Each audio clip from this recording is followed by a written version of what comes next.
Hello, it's Aunty Mimmi here, and today we've got a really fun book called MOG'S Bad Thing. If you've not already subscribed to the channel, please do so now. Then sit back, get comfortable, and let's begin. One day Mog was coming home to her garden. She had been on a mouse hunt all night and she was very tired. Mog thought, I need a big sleep. But first she went round her garden to see if it was just as she'd left it. The grass was still there, the flowers were still there, the tree was still there, and so was her lavatory behind the tree. Mog thought, that's all right then. It was starting to rain, so she went into the house. Mr. Buns from the pet shop was there with Mr. Thomas. He said, hello, Mog, all ready for the cat show tomorrow? Debbie said, there's going to be a cat show in our garden. Mog and you can be in it. What if it rains? Said Nicky. All the cats will get wet. Debbie said, perhaps Mog will win a prize. Mr. Thomas looked at Mog and Mog looked back at him. He said, well, you never know. Mog had her breakfast and went to have her big sleep. It was a very big sleep. It was so big that she only woke up after everyone else had gone to bed. Mog thought, now for another mouse hunt. But when she looked out, she had a terrible shock. Her garden had disappeared. The grass had disappeared, the flowers had disappeared, the tree had disappeared, and worst of all, so had her lavatory behind the tree. Instead, there in the dark was a big white flappy floppy thing. The flappy floppy thing moved in the wind. It went flap, flap, flap. It went flap, flap, flap with a loud flappy noise. Mog thought, I better run. Then she thought, but I want my lavatory. Suddenly the flappy floppy flapped right at her. It nearly caught her nose. Mog ran. She ran back into her house. She ran through all the rooms in case the flappy floppy thing was coming after her. She thought, what shall I do? What shall I do? And then Mog did a bad thing. She did not mean to do it, but she did it. She did it in Mr. Thomas's chair. Then she hid under the sofa where the flappy floppy thing couldn't get her. She was too upset to think any more, so she went back to sleep. She woke up in the morning to a great noise. It was a shouting noise, and Mr. Thomas was doing the shouting. He shouted, look what that horrible cat has done in my chair. Where is that horrible cat?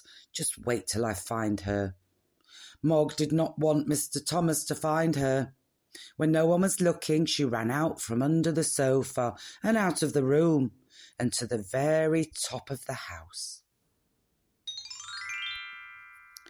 She thought, no one will ever find me here. I'll stay here forever and ever, and I'll never go downstairs again. She was very sad. But downstairs, they were all too busy to think about Mog. Mr. Buns had come to get ready for the cat show. He fixed a hole in the tent where rain was coming through. Then he put out a table for the cats to sit on, and chairs for the cat people. Debbie said, it's time Mog got ready too. Where is she? No one had seen her.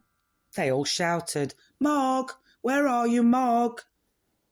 Mr. Thomas said, oh dear, here come the first cats for the cat show. But there was no Mog. Then they looked in every place they could think of, but still there was no Mog. Debbie said, but we can't start the cat show without Mog. Don't worry, said Mr. Buns. I expect she'll suddenly appear and surprise us all. There was no time to go on looking for Mog because more cats were arriving. There was the Siamese from round the corner, and Blackie from the high street, and Ginger from the paper shop, and old Mr. Ben's Tommy, and Fluffy, who had once bitten Mog's ear, and Oscar, who ate 3 tins of cat food every day, and a whole lot of others. They all went into the big tent. The cats looked at each other, and the cats' people looked at each other and at each other's cats. There was a prize for the most unusual cat in the show, and everyone wondered which cat would win. A lot of people thought Fluffy was unusual. "He's only unusual as an ear biter," said Nicky. Mr. Buns went round making notes. He could not make notes about Mog because she was not there. "Whenever can she be?" said Debbie. Mog was getting bored with her hiding place. She thought she'd look out of the window. The flappy floppy thing had stopped flapping. It did not look so bad in daylight. And there was her tree. It was there. It was still there, Mog thought. I could jump down on the flappy floppy thing and into my garden. Then she thought, but it might flap at me. Then she thought, shall I? Inside the tent, Mr. Buns had finished making notes. He said it's time to choose the winner of the show. We can choose Bertie, who has unusual eyes, or Oscar, who is unusually big, or Fluffy, who is unusually furry, or Min, who is unusually, well, unfurry, said Mr. Pussy, who had had a very unusual number of kittens. But something was wrong. Fluffy was getting wet. It was raining on Fluffy. It was raining inside the tent. Oh dear, said Mr. Buns. It's another hole in the roof. The rain will come through. But then something more than rain came through. It was something furry. It was something stripy. Nicky shouted, "It's Mog!" Well, I never, said Mr. Buns, and in a little dress. I thought Mog might surprise us, but this beats everything. Mog tried to say something, but only a very small noise came out. Meow. Then Mr. Buns said, in this show we have seen some unusual cats, but none as unusual as Mog. She has flown through the air like a circus cat. She is an acrobat. She had amazed us all, and I think the prize for the most unusual cat should go to Mog. Everyone clapped and cheered. Well, almost everyone. Mog got a very special prize, and Mr. and Mrs. Thomas got a certificate. They were very proud. Mr. Thomas was so proud that he was no longer cross about his chair. And when everyone had gone home, Mr. Buns took his tent away again, and Mog's garden reappeared. It was all there just as before.